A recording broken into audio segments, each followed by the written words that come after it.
Kwa hiyo tume ya kwanza ya Jaji Chande ni sahihi na tume ya pili ni sahihi. Wanapinga kwa sababu wanajua hakukuwa na maandamano halali, kulikuwa kuna vurugu.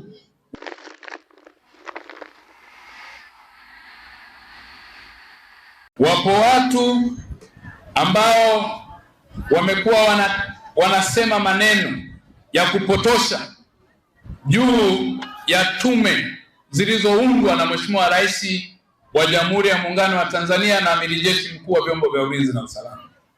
Kwanza, katika muktadha wa sheria za kimataifa, Mheshimiwa Rais yuko sahihi na nchi iko sahihi. Katika muktadha wa sheria zetu za kikanda na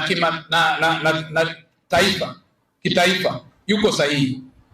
Mtakumbuka ndugu zangu, baada ya vurugu zilizojitokeza baada ya uchaguzi wa Oktoba 29, Mheshimiwa Rais na sheria za kimataifa zinataka hatua nchi yenyewe ianze kuzichukua katika hatua ya kwanza. Na katika hatua ya kwanza Mheshimiwa Rais aliunda tume ya Mheshimiwa Jaji Chande. Tume iliyoundwa ya Mheshimiwa Jaji Chande, wajibu wake wa msingi ilikuwa ni kufanya fact finding, kutafuta ukweli na uhalisia wa changamoto zilizojitokeza katika vurugu wakati wa uchaguzi na baada ya uchaguzi. Huo ni msingi mkuu wa kisheria. Hatua ya pili, mtakumbuka, ilikuwa ni yenyewe kuleta taarifa hizo, uhalisia na ukweli na ushahidi uliotolewa na Watanzania, makundi mbalimbali na mtu mmoja mmoja, ili sasa hatua stahiki ziweze kuchukuliwa baada ya ukweli ambao umepatikana. Ukweli huo usaidie hatua ya pili ya kupata tume ambayo itakuwa tume ya kijinai. Katika tume hii ya kijinai ya Jaji Lila, mtakumbuka, imeundwa na sasa inaingia kazini. Na ndugu zangu wa Tanzania, niwaambie na niwahakikishie, serikali iko very serious na jambo hili. Hatutaonea mtu wala hatutapendelea mtu. Hata kama ni Katambi anahusika, atawajibika. Sheria ni msumeno. Yeyote ambaye anahusika kwa mujibu wa tume ya kwanza na kwa mujibu wa tume ya pili itatafuta taarifa, awe kiongozi wa serikali, awe ni kiongozi mtu binafsi, awe iwaye yoyote, awe ni raia aliyehusika katika changamoto hizo tulizokwenda kuzipata, atawajibika kwa mujibu wa sheria. Asante. Kwa hiyo ukisikia, mmeanza kusikia sasa hivi, wapo watu wanaopinga, walianza mapema, wakawa wanapinga tume ya Jaji Chande toka ilivyoteuliwa. Sio makusudi, hawapingi makusudi, wanapinga kwa sababu wanajua ndio mchakato sahihi wa kisheria. Wanapinga kwa sababu wengine wanajua walioyafanya. Wanapinga kwa sababu wanajua ukweli utajulikana. Kwa hiyo wakaanza kupinga kuanzia kuteuliwa kwa tume ya Jaji Chande, wakaenda mahakamani. Baadaye wakaona imeshindikana, tume ikafanya kazi, ikawahoji Watanzania wote, ikapata ukweli, ikauweka mezani. Hatua ya pili, imeundwa tume ya Jaji Lila, na yenyewe wanaipinga. Hawapingi bahati mbaya, wanapinga kwa sababu wanajua hatua stahiki za kisheria kwa mujibu wa sheria za kimataifa. Atawajibika kama ni serikali, state actors au non-state actors. Hata kama ni mtu mmoja mmoja, kama ulishiriki kwa namna yoyote, kufadhili, kuchochea kwa namna yoyote, utawajibika, hata kama ni wewe Katambi, waziri wa mambo ya ndani. Kwa hiyo wanajua na wanapinga, sio bahati mbaya. Sisi wenye akili na wengine wa Tanzania wengi walio na akili wanajua kwa nini wanapinga. Na ndio maana wanatoa dosari nyingi ili tume hizi zionekane hazina uhalali. Tume ya Jaji Chande walipinga toka inateuliwa, wakaja wakapinga matokeo ya tume, wamekuja wamepinga Jaji Lila toka inateuliwa, wamekuja, pengine utawasikia tena hata itakavyokuja kuanza kuhoji watu na kuchukua hatua, watapinga kwa sababu wanajua sio bahati mbaya.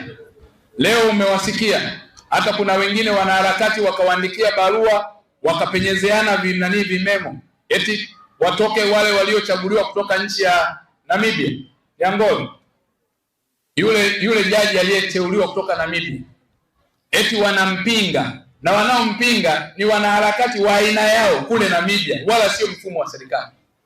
Na wengine, jaji ameteuliwa kutoka Uganda, eti wanampinga kwa sababu wanajua ana akili, na wale majaji walioteuliwa wana uwezo mkubwa wa kimataifa wa kupata ukweli, na ndio maana wanahofu.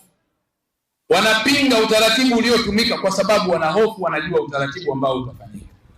Sasa haya sio bahati mbaya, ni wakumbushe Watanzania na hawa wanaopinga waende wakasome. Na kwa sababu reference nazo nyingi ya commission zilizowahi kutengenezwa za namna hii, ni waelekeze waende wakasome commission ambayo iliundwa baada ya machafuko yaliyotokea kwenye uchaguzi wa kwenye Kenya mwaka 2007. 2007 yalitokea machafuko pia kwenye uchaguzi wakati wa Mwai Kibaki. Hatua iliyotokea na iliyofuata kwa mujibu wa sheria za kimataifa ni mwaka 2008 wakaunda tume ya uchunguzi, na tume ile iliongozwa na jaji anaitwa Justice Kleiga. Huyu Justice Kleiga alikuwa ni raia wa nchi ya Afrika Kusini na sio Kenya. Lakini katika tume yake hiyo, hata moja ya wajumbe ambaye aliteuliwa pia kwenye ile tume ya Kenya kwa wakati ule, ukiacha yule raia wa Afrika Kusini ambaye ndio alikuwa mwenye kiongozi wa ile commission, aliteuliwa jaji mwingine hapa Tanzania anaitwa Jaji Iman Aboud, ambaye leo ni jaji hapa. Akateuliwa akawa kwenye ile tume ya Kenya. Na mwingine ambaye alikuwa kwenye legal counsel ya ile tume ya kuchunguza vurugu zilizotokea 2007 Kenya, alitoka hapa Tanzania, alikuwa ni wakili Yohana Masara, ambaye leo ni jaji wa mahakama ya rufani. Sasa hawa wapinzani ambao wanapinga kwamba eti kuchagua tume kutoka nchi nyingine sio halali, Kenya walifanyaje? Mauaji ya kimbali Rwanda zilitengenezwa commission za namna hii.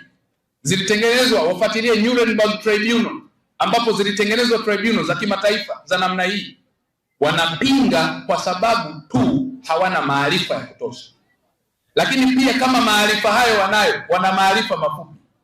Na kama maarifa hata hayo mafupi hawana, wanapinga kwa sababu wanajua kwa makusudi nini kinachoenda kutokea. Kwa hiyo sio bahati mbaya, ndugu zangu. Kwa hiyo tume ya kwanza ya Jaji Chande ni sahihi, na tume ya pili ni sahihi kwa sababu Jamhuri ya Muungano wa Tanzania ni serikali huru.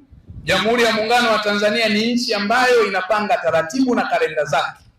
Wanapinga kwa sababu wanajua hakukuwa na maandamano halali, kulikuwa kuna vurugu. Wanapinga wanajua kwa sababu vurugu hizo wapo waliohusika. Kuna maandamano ambayo yanaelekeza watu kwenye kuchoma baa, yanaelekeza watu wakaibe rasilimali za watu, yanaelekeza watu wakachome vituo vya mwendokasi, wakachome mabasi ya watu.